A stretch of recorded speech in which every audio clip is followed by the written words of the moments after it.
안녕하세요.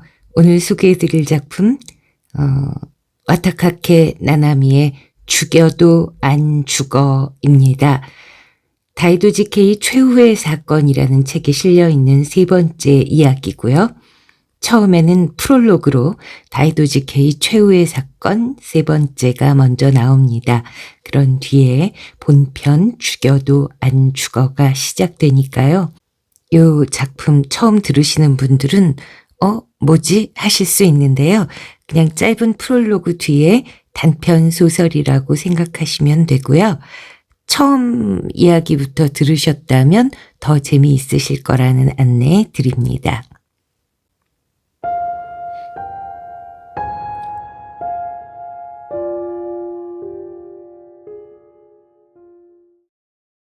와타카케 나나미 단편 추리 소설 죽여도 안 죽어.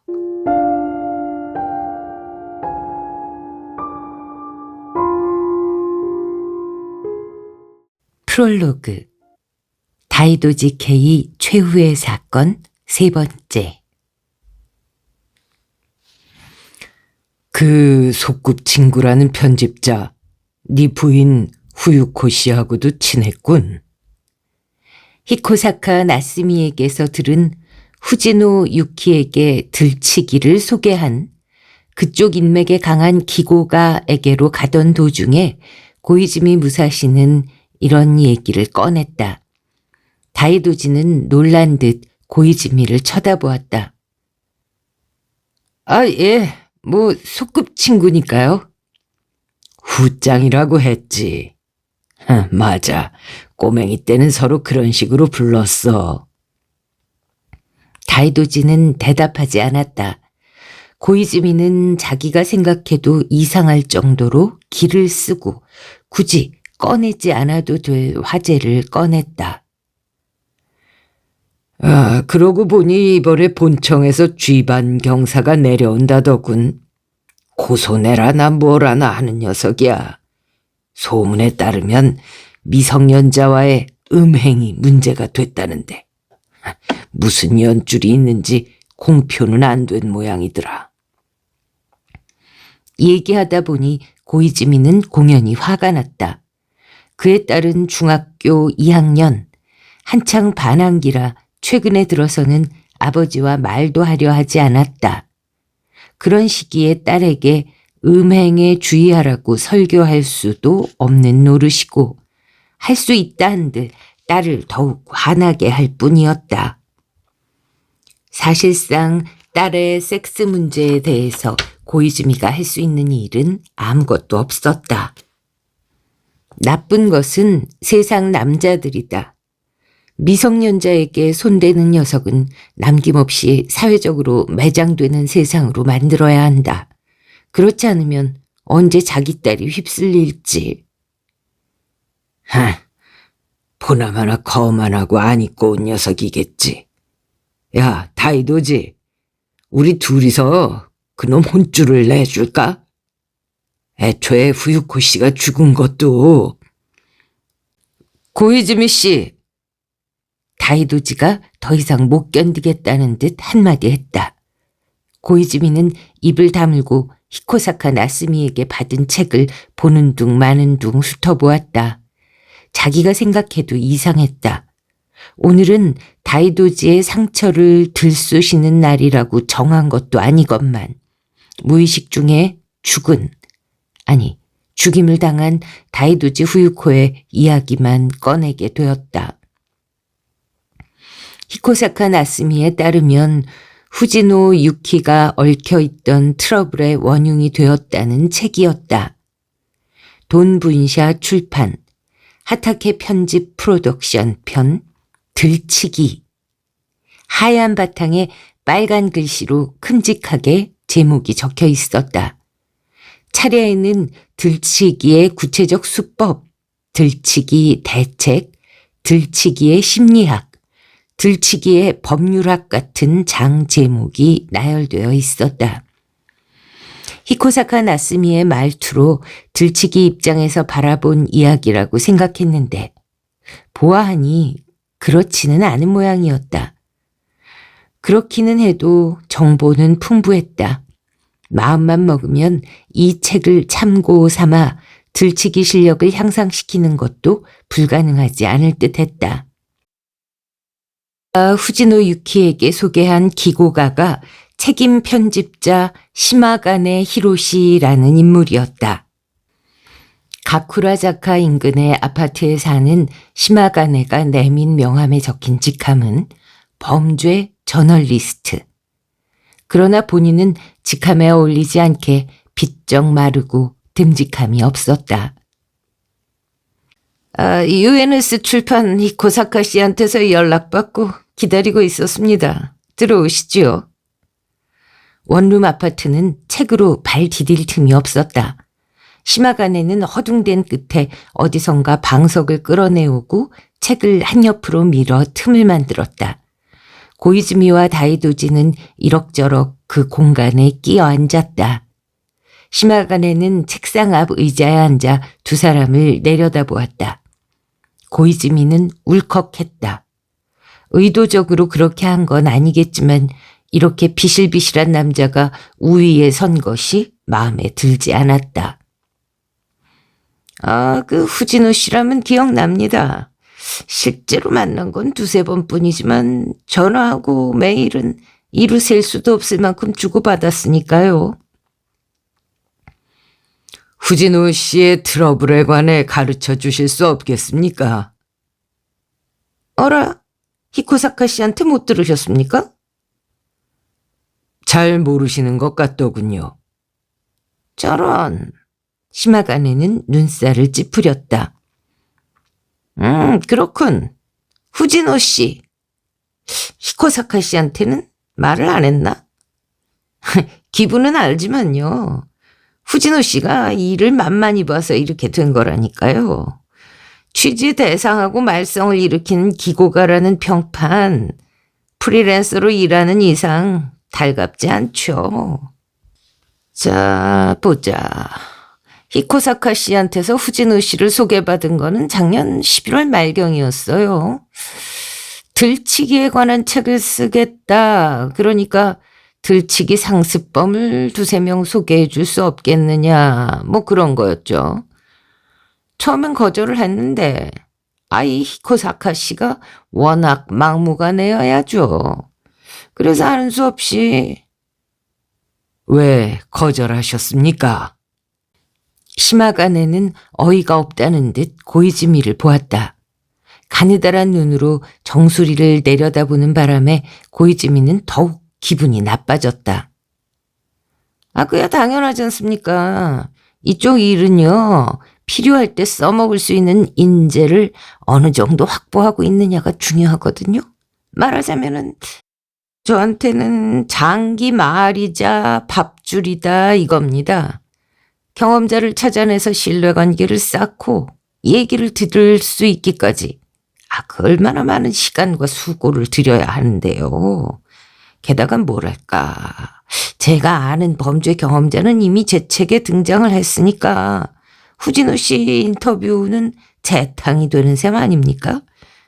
이쪽 업계에서 그 인재의 재활용이 드문 일은 아니지만 전 그게 싫어서 제 발로 직접 다니면서 새로운 사람을 찾아내는 겁니다. 그런 걸 공짜로 내놓으라고 하면 저도 섭섭하죠. 그렇군요. 익숙한 테마인지 숨도 쉬지 않고 떠들어대던 시마가네 히로시는 고이즈미가 중얼거린 말을 듣고 조용해졌다. 이윽고 그가 말했다. 혼자서 길게 말씀드린 거는 상황을 이해해 주십사 하는 거죠. 저라고 UNS 출판하고 싸우고 싶겠습니까? 그래서 결국은 수락을 했다. 수락하지 않을 수가 없는 상황이었다. 그 말입니다. 하지만 아무리 히코사카 씨가 보증을 서도 결국은 생판남이니까요. 저는 후진호 씨를 믿기가 어려웠죠. 그래서 잠깐 그 실험이라고 할지 테스트를 좀 한 겁니다. 무슨 뜻입니까? 아는 사람 중에 안 알려진 여배우가 하나 있거든요. 잠깐만 보자. 여기 있네. 나이토 하스코라고 합니다. 벌써 40이 다 돼가는데도 연극에서 발을 못 뺀 아줌마죠. 부탁만 하면 여러 가지 역을 해줘요. 고이즈미는 기막힌 설명에 입을 딱 벌렸다. 요컨대 후지노 유키한테 가짜 들치기를 소개했다 이 말입니까? 뭐 그런 식으로 말씀하시면 꼭 무슨 사기라도 친 것 같은데 어디까지나 테스트였다 이 말입니다. 후지노 씨가 상대방 얘기를 잘 듣고 사실 여부를 확인하고 상대방의 신뢰를 얻어서 일을 제대로 해낼 수 있으면 오케이인 거죠. 그럼 저도 제 귀중한 장기 말을 한두 개쯤은 소개해 줄 생각이었습니다. 하지만 그게 안 되는 사람이라면은 아무리 히코사카 씨 소개라도 안 되죠. 저한테 치명적일 수 있으니까요. 시마가네 히로시는 잘난 척하며 혼자 고개를 힘차게 끄덕했다. 그래서 우선 나이토를 만나게 한 겁니다.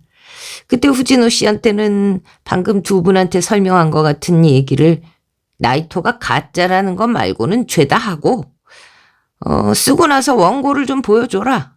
괜찮게 썼으면은 몇 명 더 소개해주겠다. 이렇게 얘기를 했죠. 나이토한테는 얘기를 대충 꾸며내게 했고요. 꽤 엉터리로 꾸며냈을 테니까 조금만 확인을 해도 바로 거짓말인 줄 알았을 겁니다. 그런데 후지노 씨는 확인을 안 했나 보죠. 그대로 속아 넘어간 겁니다. 그 모양인데 아무리 그래도 그렇지 제가 도와줄 수는 없는 노릇 아닙니까? 취지는 잘 알았습니다. 고이즈미 무사시는 치미는 분노를 억누르며 묘하게 세상 물정에 밝은 듯한 시마가네의 얼굴을 바라보았다.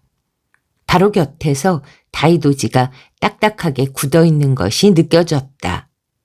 그렇게 사건에 무관심, 아니 몰두하지 못했던 파트너도 시마가네의 얘기에는 혐오를 느끼는 모양이었다.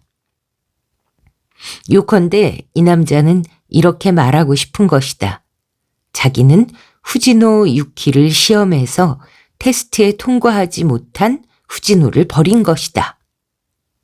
그건 전적으로 본인 잘못이지 자기 잘못이 아니라고.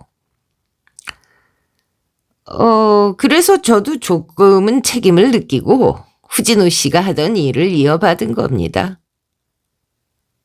남을 속여서 일을 가로챈 걸 어떻게 생각하는지 시마가네 히로시는 뻔뻔하게 자랑을 하고 있었다. 고이즈미는 이 백매기처럼 뻔뻔한 인간에게 한 방 먹여주고 싶어졌다. 하지만 거 이상하군요.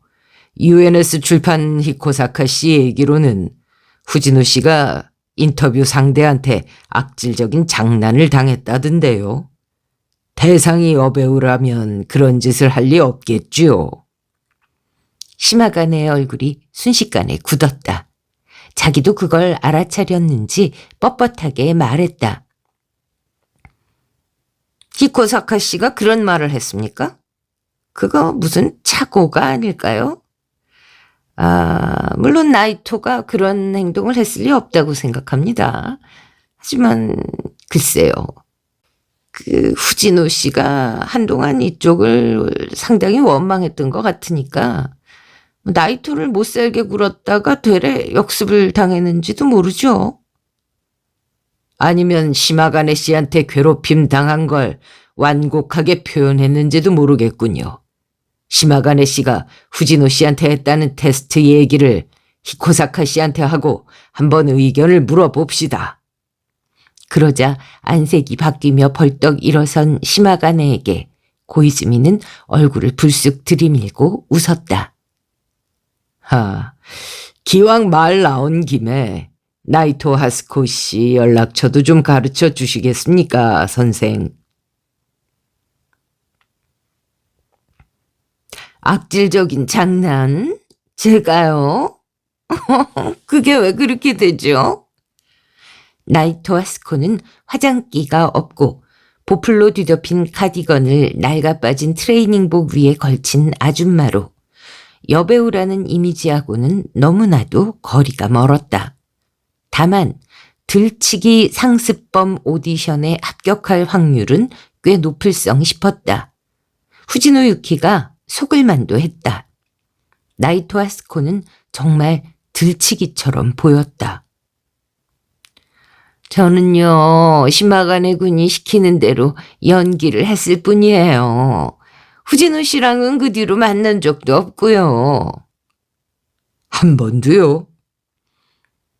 세 사람이 서 있는 곳은 야마테 거리변의 슈퍼 뒤 건품장 옆이었다. 건품 작업이 일단락 되었는지 빈 상자들이 무더기로 쌓인 주차장은 낮에 번화가 부근 같지 않게 조용하고 인적도 없었다. 나이토 하스코는 이 슈퍼에서 아르바이트를 하며 생계를 잇는 모양이었다.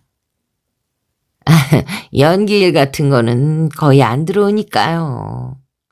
하스코는 거리낌 없이 웃고는 고이즈미가 내민 캐스터 마일드를 맛있게 피웠다. 아우, 그게 처음이자 마지막이었어요. 의뢰라고 들어온 거는. 애초에 후지노 씨는 내 연락처도 알지 못했을걸요? 시마가네 군이 가르쳐줬다면은 또 모르지만요.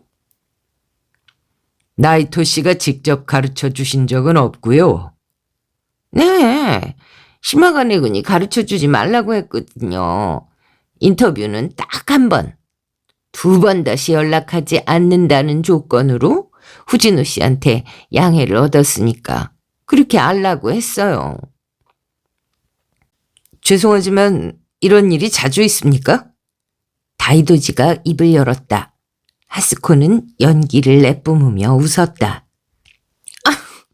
아유, 있을 리가 없잖아요.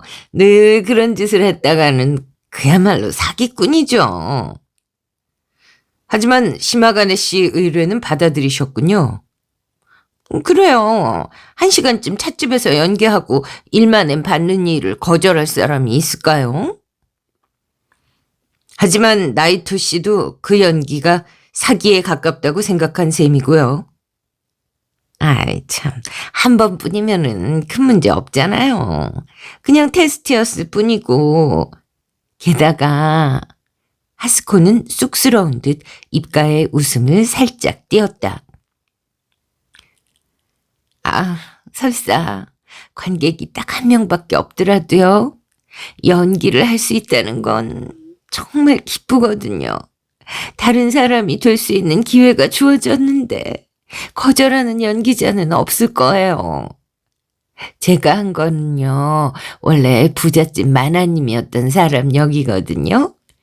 그 외 거품이 터지면서 남편 회사가 기울었는데도 생활 수준을 낮추기가 싫어서 고급 슈퍼를 가서 그 참치 뱃살이나 마스자카 쇠고기 같은 비싼 상품을 들치게 하는 하스코는 정신이 퍼뜩 든 듯 두 사람을 번갈아 보았다. 아, 역할에 관해서는 말하지 말랬는데. 시마가네 씨가 그랬습니까? 예, 하스코는 난처한 듯 고개를 숙였다. 고이즈미는 하마터면 끼어들 뻔했지만 이 장면은 다이도지에게 맡겨야 한다는 걸 깨닫고 침묵을 지켰다. 다이도지는 냉정하게 화제를 바꾸었다. 나이토 씨와 시마가네 씨는 어떤 관계십니까? 시마가네 군이 예전에 한 10년 전인가 제가 소속돼 있던 극단에 들어왔었어요. 당신은 아직 대학생이었고요. 배우였습니까? 네, 후보라고 할지. 잡일 담당 같은 거였죠. 하긴 워낙 작은 극단이라 전원이 배우 겸 잡일 담당이었지만요. 그런데 이거는 소문인데요. 뭐라나 하는 문필가랑 친구가 된 거예요. 그냥 친구가 아니죠. 시마가네 군은 그쪽이거든요. 하스코는 교태를 부리는 신용을 했다. 그 연줄로 지금 일을 얻은 모양이에요. 시마가네 씨가 요새 하는 일에 관해서는 알고 계셨군요. 전혀요. 범죄 논픽션 같은 거는 전 전혀 관심이 없어요. 저는요, 딱딱한 문학서적 아니면은 레이디스 코믹밖에 안 보거든요. 의외죠? 시마가네 군하고는 연하장만 주고받는 사이였어요. 언제 어떤 기회가 올지 모르니까 매년 아는 사람들한테 다 연하장만은 꼭 보내거든요. 그걸 보고 연락한 것 같더라고요. 사실 그때까지 10년 동안 만난 적도 없었어요. 연기에서 멀어진 지도 정말 오래됐거든요. 극단도 해산됐지. 결혼해서 애도 낳았고요. 그러니까 그렇게 가끔 연기 같은 걸 하면은 참 즐겁답니다. 후진호 씨는 자세한 질문은 안 했습니까? 뭐랄까 들통날 듯한. 아예 없진 않았죠. 하지만 제가 교묘하게 술술 잘 빠져나갔죠. 들치기를 했던 상점 이름이라든지 위치라든지 그런 구체적인 질문을 안 했다고요? 나이토 하스코는 무대에 섰던 경험 때문인지 경찰이 찾아와도 전혀 긴장하지 않는 듯 보였지만 여기서 처음으로 언짢은 얼굴을 했다. 묻더라고요. 그 후진우 씨가요. 저널리스트라든지 경찰 관계자 중에 아는 사람이 많더라고요. 그래서 그런지 쭈뼛거리는 것 치고는 요점을 놓치지를 않고 잘 묻더라고요. 그치만 시마가네 군이 나중에 그 부분은 아무한테도 말하지 말라 그랬어요. 시마가네가 고이즈미는 저도 모르게 입을 열고 말았다. 나이토 하스코는 시선을 피하고 혼잣말처럼 말했다. 후진호 씨 꽤 쿨한 사람이었기 때문에 제 연기에 속은 줄을 몰랐거든요.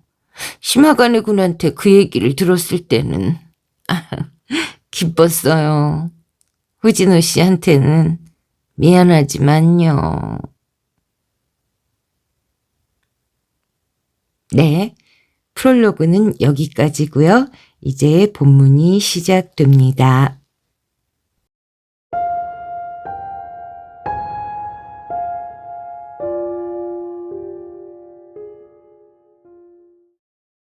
죽여도 안 죽어.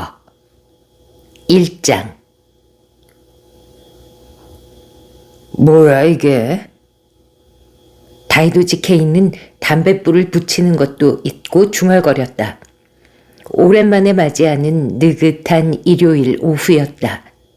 17년간 근무한 경찰을 그만두고 경찰에 있을 때 맞닥뜨렸던 쓰잘머리 없는 범죄자들의 쓰잘머리 없는 범죄를 모은 책 죽어도 안 고쳐져를 UNS 출판을 통해 냈던 것이 반년 전. 다이도지에게 억지로 그 책을 쓰게 한 소꿉친구 겸 편집자 히코사카 나스미는 나름대로 책임을 느낀 듯 K가 글쟁이로서 자립할 수 있을 때까지 내가 뒤를 봐줄게. 그러니까 얼른 다음 책을 쓰셔. 라고 다이도지를 재촉했다. 덕분에 얼마 전에 이럭저럭 두 번째 작품 죽여도 안 죽어가 완성되어 출판에 이르렀다. 지난번과 마찬가지로 협박장에 지문을 덕지덕지 남긴 얼간이 유괴범, 그곳이 경찰서 주차장인 줄도 모르고 차를 털려고 했던 남자, 숨이 막힌 나머지 얼굴에 뒤집어 썼던 모자를 하필이면 감시용 카메라 정면에서 벗어버린 강도 등에 관해 썼는데 이런 얼빠진 사례가 청소년을 범죄에 대한 환상에서 구제할 것이라고 착각한 사람들이 있었던 덕택에 한동안은 월간지 칼럼과 서점 사인회, 중학교 강연 같은 일이 줄을 섰다. 그 때문인지 판매도 그럭저럭 나쁘지 않아 당분간 굶어 죽을 염려만은 없게 되었지만 바쁜 나머지 지난 몇 달 동안 느긋하게 집에 있을 여유조차 없었다. 그러다가 이제야 간신히 쉴 틈이 생겼다. 침대에서 나올 수 없는 것도 당연하지 않은가? 다이도지가 잠에서 깬 건 오후 4시 지나서였다. 그가 사는 아파트는 서향. 창밖에 주홍색으로 물든 후지산이 보였다. 이 전망이 마음에 들어 이 집에 새 들기로 한 것이었다. 불황 중에 아파트 건설 붐이라고 이 부근도 아파트가 여럿 들어서기 시작했지만 다행히 다이도지의 집과 후지산 사이에 불순물은 없었다. 아파트 바로 밑에는 원래 이 인근의 대지주였다는 시게야마 일족에 무려 1000평에 달하는 저택 대지가 펼쳐져 있었다. 중학생쯤 되어 보이는 소년이 개와 함께 뛰어다니고 있었다.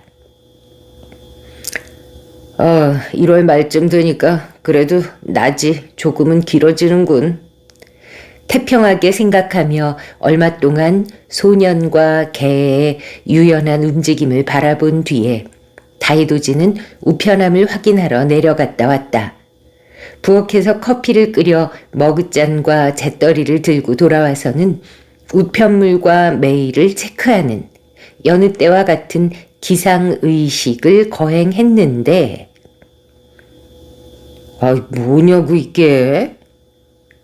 다이도지는 다시 한번 중얼거린 다음 워드 프로세서로 작성된 주소 라벨이 붙은 봉투를 다시 보았다. 스기나미구 K동 우체국 소인도 선명하고 이렇다 하게 수상한 데는 없었다. 아주 평범한 우편물이건만 속에 든 내용물은 예상을 초월했다. 다이도지는 봉투에서 꺼낸 워드 프로세서로 작성된 편지를 다시 한번 읽었다. 다이도지 K 선생님께 선생님의 작품은 재미있게 읽고 있습니다. 저는 추리작가가 되고자 밤낮으로 수련 중인 사람입니다. 제 단편을 한번 읽어봐 주시면 감사하겠습니다. 작품 제목은 완전 범죄입니다. 한 남편이 아내를 죽이고도 보기 좋게 법망을 빠져나간다는 내용입니다. 그러나 아마추어인 저는 이게 정말 완전 범죄인지 아닌지 판단이 서지 않습니다. 경찰의 감식 능력으로 살인이라는 점이 간파되지 않을까 하는 불안이 있습니다. 전직 경찰관이신 다이도지 선생님이시라면 그 점을 가리실 수 있겠지요. 꼭 한번 읽어봐 주시고 완전 범죄인지 아닌지 판단해 주시길. 또한 혹시 부족한 점이 있으면 지적해 주시길 부탁드립니다. 선생님의 주소는 평론가이신 하타케 도모요시 씨로부터 들었습니다. 되도록 빠른 답신 부탁드립니다. 보내는 사람의 이름과 주소까지 라벨에 인쇄되어 있었다. 이름은 간다 야스시, 주소는 스기나미구 K동이었다. 물론 다이도지가 모르는 이름이었다. 언뜻 보면 예의 바른 편지 같지만 내용은 상당히 뻔뻔했다. 낯선 타인에게 느닷없이 원고를 보내 첨삭을 하라는 것이다.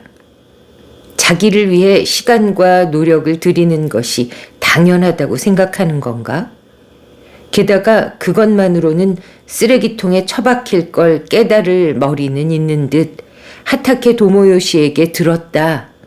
그 사람한테 신세진 것 있지 않느냐. 그러니 잔말 말고 얼른 해라 라는 협박까지 덧붙였다. 하타케 도모요시의 직함은 문예 평론가, 꽉 막힌 사람으로 유명한데 무슨 까닭인지 죽어도 안 고쳐져를 모 주요 일간지의 서평에서 다뤄주었다.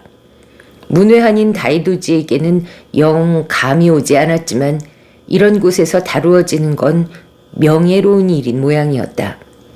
다만 그 서평이 작가는 이 작품을 통해 병든 현대사회의 어둠을 집요하게 폭로하려 했으며 라는 엉뚱하다 못해 농담 같은 내용이었다.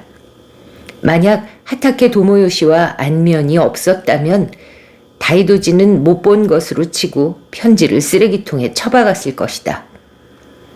그러나 바로 2주쯤 전에 다이도지는 UNS 출판에서 주최한 파티에서 하타케 도모요시를 소개받았다.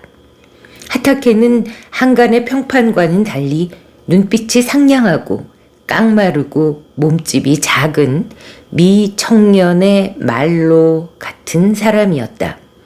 그러나 역시 평론가 경력이 긴 덕인지 파티장에 자연스럽게 녹아들어 있는 데다 관록도 있었으므로 다이도지는 여러 가지로 복잡한 심경이기도 했지만 분위기에 휘말린 탓도 있어서 훌륭한 서평을 써주셔서 대단히 감사하다고 격려까지 하고 말았다. 다이도지는 다시 담뱃불을 붙이고 깊숙이 빨아들이며 생각에 잠겼다. 인쇄된 원고가 편지 뒤에 붙어 있었다. 20매쯤 될까? 이 정도면 바로 다 읽을 수 있을 것이다. 문장과 캐릭터, 또 스토리의 논리성에 관한 코멘트는 다이도지에겐 무리지만 소설 속의 범죄가 경찰에게 발각될지 않을지 정도는 한 번 읽어도 알 수 있을 것이다. 귀찮지만 무시했다가 나중에 싸움이 나는 것보다는 그나마 나았다. 아마도. 다이도지는 원고를 읽기 시작했다.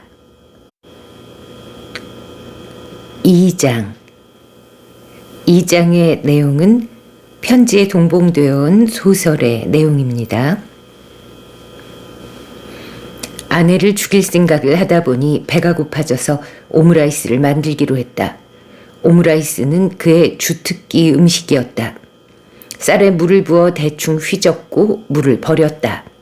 다시 한번 물을 붓고 이 또한 대충 뒤섞었다가 따라 버리고는 본격적으로 씻기 시작했다.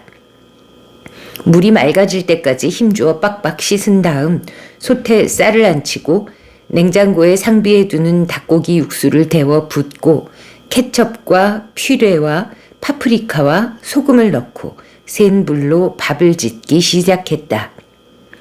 의자를 가스레인지 근처로 끌고 와 앉고 집안을 둘러보았다. 현관 옆 부엌 부분과 욕실을 합쳐도 6평이 채 안 되는 좁은 공간. 있는 건 침대와 싸구려 식탁 세트와 정리함 2개뿐. 옷가지와 짐은 침대 밑에 쑤셔 넣어져 있거나 마룻바닥에 널려 있었다. 바닥에서 85cm 높이에 위치한 창문으로 옆 건물의 반사광이 비쳐들기 때문에 커튼을 거둘 수 없었다. 낮에도 어두운 헛간. 그것이 그의 성이었다. 30살이 넘은 남자의 성. 그는 한숨을 쉬었다. 어젯밤에는 거의 눈을 붙이지 못했다. 딱히 드문 일은 아니었다. 지난 몇 달간 편안히 잠을 이뤄본 적이 없었다. 12년 전 그는 어른인 척하는 대학생이었다. 실제로 그는 굳이 따지자면 중후한 얼굴이었으므로 그에 맞는 복장을 하고 미제 담배를 옆으로 꼬나물고 맥주가 아니라 스카치 위스키를 마시고 학생 같은 바보 같은 놀이에는 어울리지 않고 설사 그런 자리에 끼더라도 냉랭한 태도를 가장하고 있었다. 그럼 어른으로 보일 수 있었던 거다. 그러나 그의 알맹이는 결코 어른이 아니었다. 이 나이가 되니 알 수 있었다. 밥이 부글부글 끓기 시작했다. 그는 정신을 차리고 불을 줄인 다음 키친 타이머를 맞추었다. 지금 생각하면 그 무렵에 그는 열등감 덩어리였다. 그렇게 된 책임을 구태여 누군가에게 떠넘긴다면 아버지 일이라. 부모는 둘이 대단히 사이가 좋아서 아버지는 마치 어린아이처럼 어머니에게 어리광을 부렸다. 그 결과 그는 외동인데도 어머니에게는 두 번째로 생긴 귀여운 구석이 없는 자식 같은 존재였다. 실제로 손이 가는 진짜 아이에 비하면 아버지를 상대하는 편이 당연히 쉬웠다. 그는 어머니에게 인정받고 싶은 마음에 하루빨리 어른이 되려고 노력했다. 그리고 대학생이 됐을 땐 이미 어른이 됐노라고 믿고 있었다. 어처구니 없는 착각이었다. 만약 정말 어른이었다면 별로 좋아하지도 않는 여자와 학생 결혼을 하지도 않았을 것이고, 따라서 지금쯤 훨씬 마음 편한 상대와 훨씬 더 소박하고 평안한 가정을 꾸려 불면증에 시달리는 일도 없었을 것이다. 아니면 결혼 따위 하지 않고 쓸데없는 잡일에 구애받지도 않고 마음껏 무슨 일엔가 몰두해서 그 결과 어떤 분야에서 성공을 거두었을지도 모른다. 부모가 그를 인정하지 않을 수 없는 뛰어난 인물이 되어 있었을지도 모르는 것이다. 그가 글 쓰는 일을 하겠다고 했을 때 아내는 그의 문장을 비웃고 독창성도 하나도 없다고 했다. 그리고 실제로 아무도 인정해주지 않았다. 사업을 시작했을 때 아내는 그의 경영 능력이 쥐만도 못하다고 했다. 그리고 실제로 1년도 안 되어 공동 경영자에게 모든 걸 다 빼앗겼다. 도박의 재능을 꽃피우려 했을 때 아내는 친정으로 가버렸다. 지금은 빚에 쪼들리는 중이었다. 과거를 지워버리는 일은 불가능하다. 그는 지난 몇 달 동안 몇 번이고 되풀이해온 말을 또다시 중얼거렸다. 과거는 결코 바꿀 수 없다. 그러나 미래라면? 문을 열쇠로 따는 소리가 나더니 아내가 들어왔다. 값비싼 옷을 입고 그의 급료 몇 년치는 될 듯한 보석으로 귀와 팔, 손가락, 목, 그리고 가슴을 치장한 여자. 이게 무슨 냄새야? 짐짓 코를 킁킁거리며 아내는 말하고는 그의 발밑에 쇼핑백을 내던졌다. 그는 넌더리를 내며 대답했다. 또 쇼핑인가? 호사스러워 좋겠군. 당신이랑 똑같은 취급하지 마. 여전히 지저분하고 좁은 집구석이네. 그는 그 말에는 대꾸하지 않고 주전자를 불에 얹었다. 우선 차라도 마시지. 그래. 아내는 앉을 자리조차 없는 방을 둘러보고는 선체로 무관심하게 대답했다. 그는 대화를 이어나가기 위해 노력했다. 오므라이스도 좀 있는데 먹고 가겠어? 금방 될 거야. 당신이 만든 음식 같은 걸 무서워서 어떻게 먹어? 그럼 먹지 마.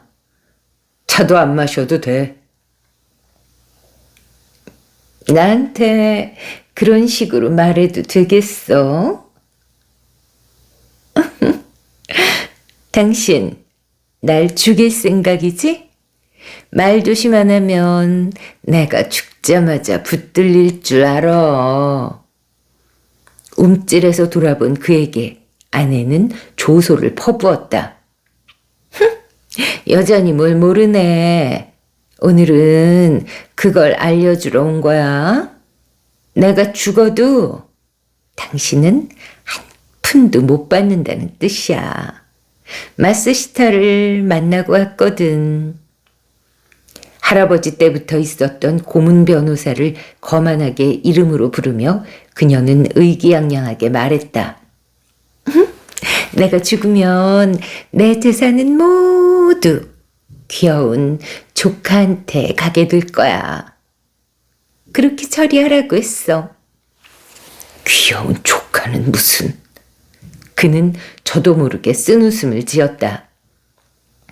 아내의 조카인 데루히코는 겨우 15살이었지만 머리가 좋아 아내조차 업신여겼다. 그의 표현을 오해한 듯 아내는 낮은 목소리로 말했다. 마스시타한테 들었는데 배우자는 민법상 재산 분할을 청구할 수 있대. 하지만 당신이 살인범으로 체포되면 얘기가 달라질걸? 당신은 상속에서 자동 제외되고 재산은 모두 정당한 주인한테 돌아가는 거야. 알겠지? 그런 생각까지 할 정도라면 얼른 이혼해주면 될 거 아니야. 그는 일어섰다. 아내는 엉덩이에 손을 얹고 그를 쏘아보았다. 나한테서 벗어나겠다고? 그래. 그것도 나쁘지는 않지. 당신 얼굴 안 봐도 되면 얼마나 속이 시원하겠어. 18살 어린 나이에 당신한테 속는 바람에 인생을 망쳐버린 피해자니까 난. 그건 내가 할 말이지. 학생 때 당신은...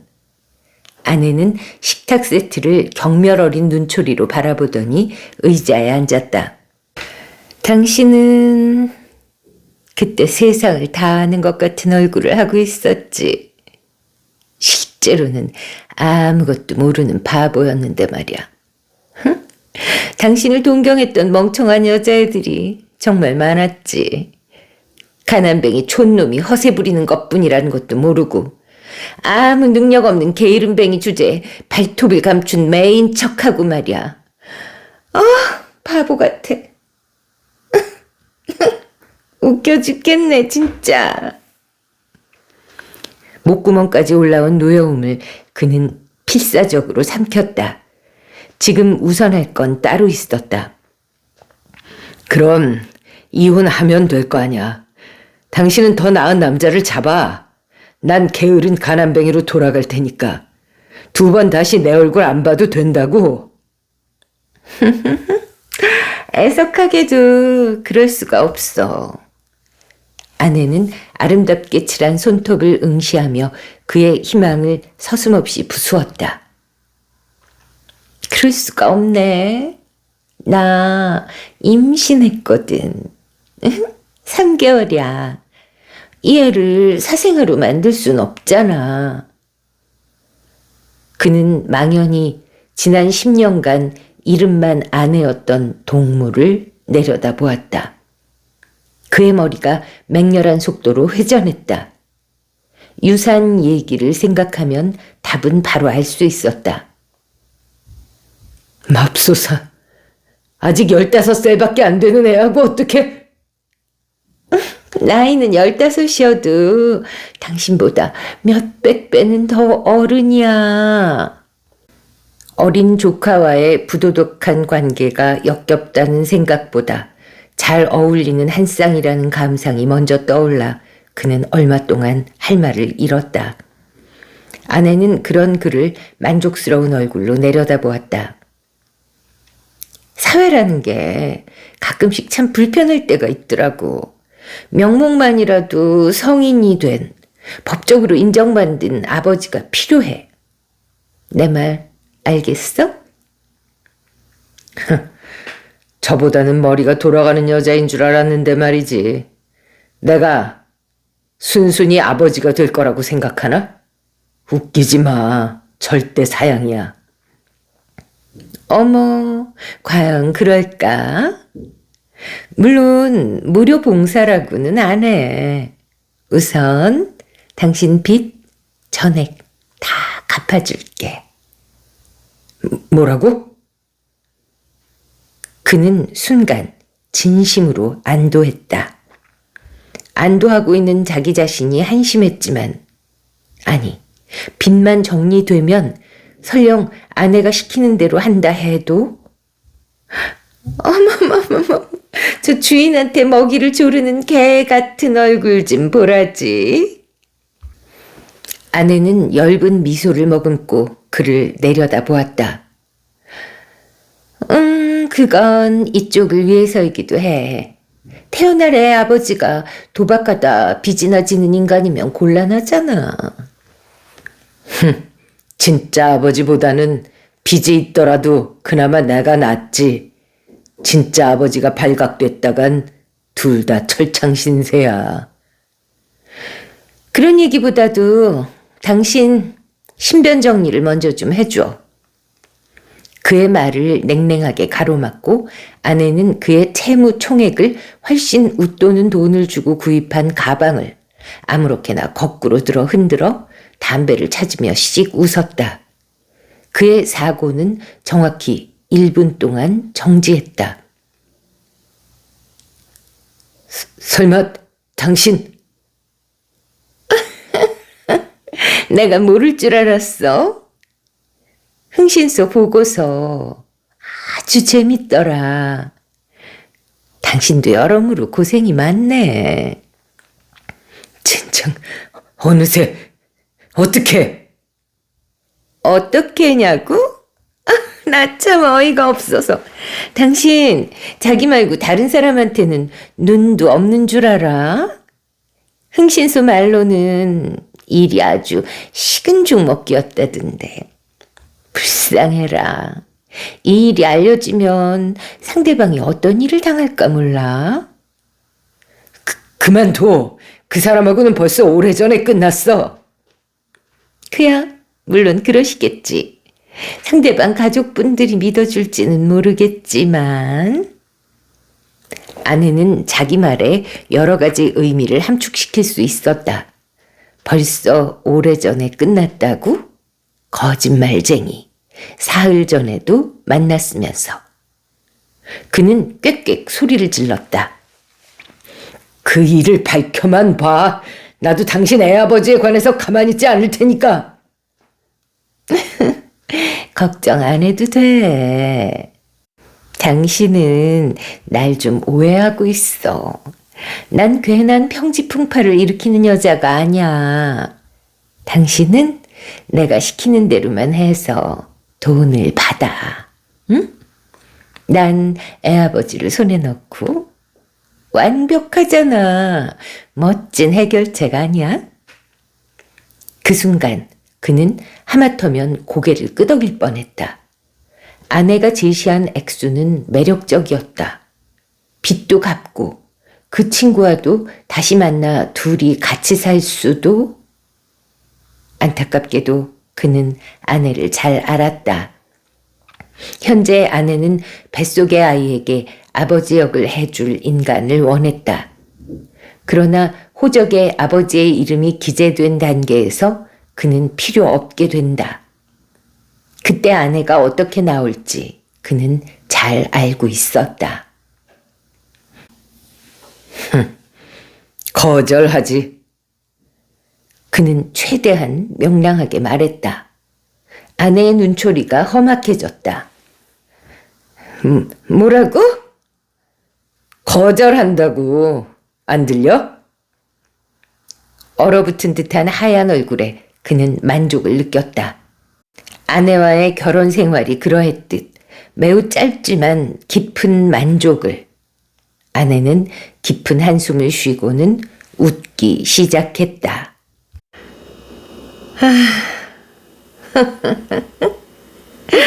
앞일을 생각은 하고 대답하는 거야? 감정이랑 자존심만 앞세우는 그 버릇 안 고치면 계속 손해본다. 나야 상관없지만. 뭐야? 내가 해결책을 하나만 생각해뒀을 것 같아? 아내는 쇼핑백을 모아들며 차갑게 말했다. 명치 끝이 싸늘해지는 것 같았다. 그래도 상관없어. 푼돈 받고 아버지가 돼줄 남자는 세상에 세고 셌으니까. 하지만 불쌍하기도 하지. 상대방은 당신 같은 남자 때문에 무슨 고생이냐고. 잠깐! 그는 필사적으로 목소리를 쥐어짰다. 잠깐만 기다려봐. 진심이 아니었어. 잘 생각해보니까 좋은 아이디어 같은데. 회심의 미소를 짓는 아내를 올려다보았다.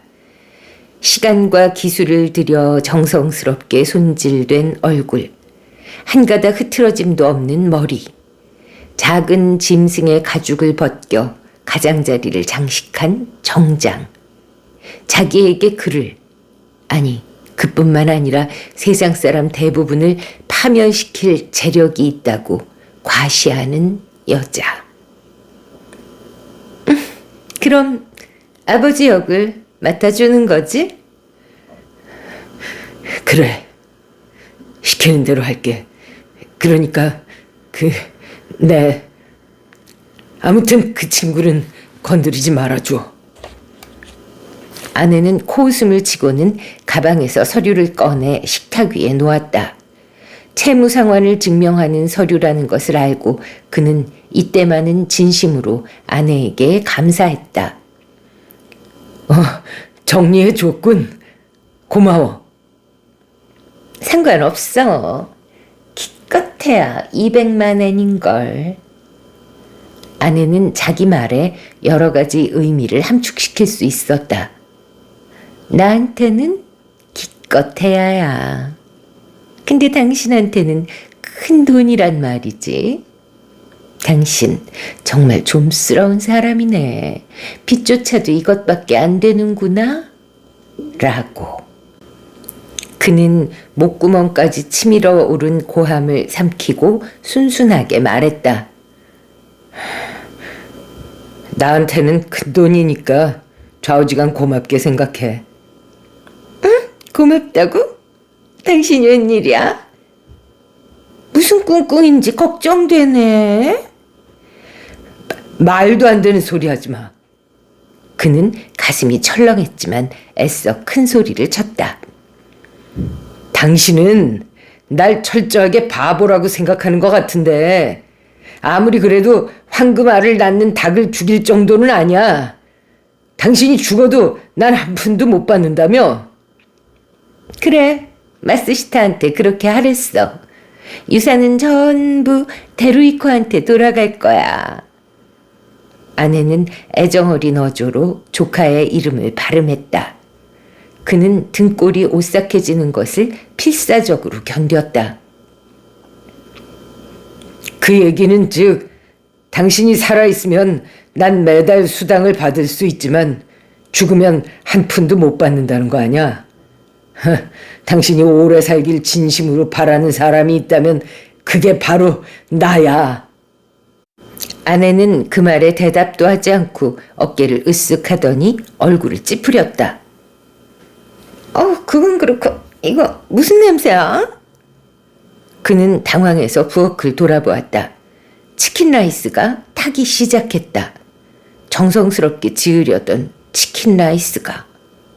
그 순간 그의 마음속에서 뭔가가 팡 터졌다.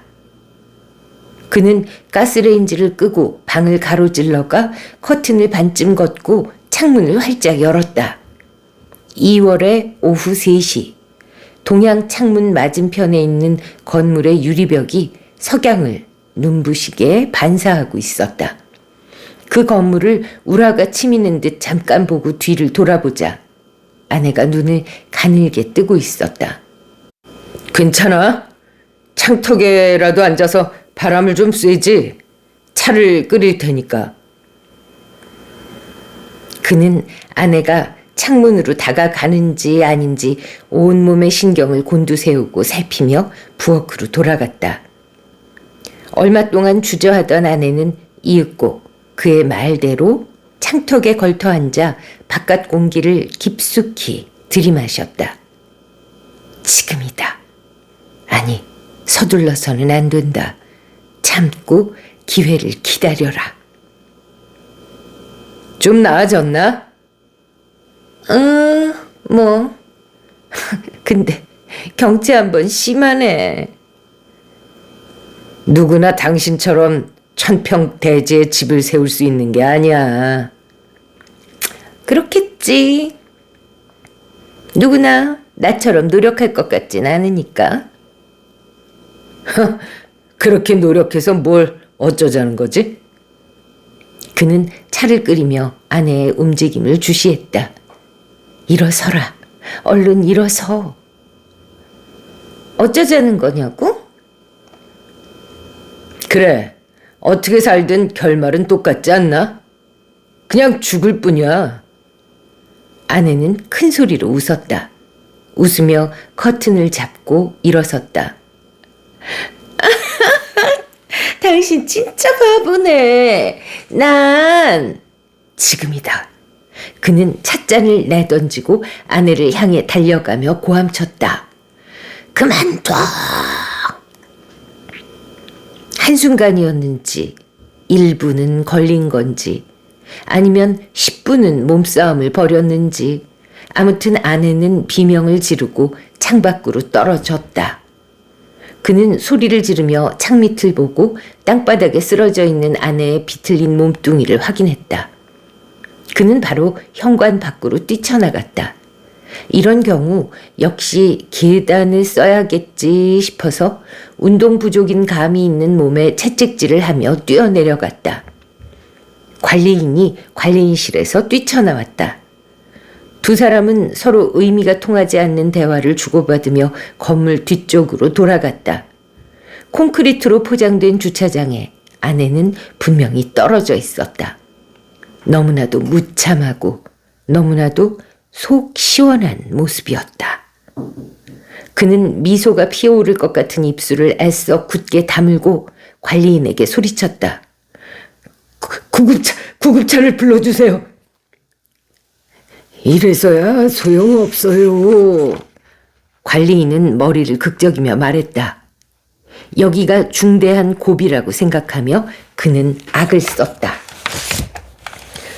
그래도 구급차를 저러다 아내가 죽겠어요. 뱃속에 애도 있는데. 관리인은 딱하다는 듯 그의 어깨에 손을 얹었다. 그의 어깨가 떨리는 걸 관리인은 조금도 이상하게 생각하지 않았다. 이런 경우라면 누구든 떨린다. 진정하세요. 당신 잘못이 아니지 않습니까? 그는 관리인이 듣게 똑똑히 중얼거렸다. 자살이었어요. 내가 한 발 늦었어요. 모두 내 잘못입니다.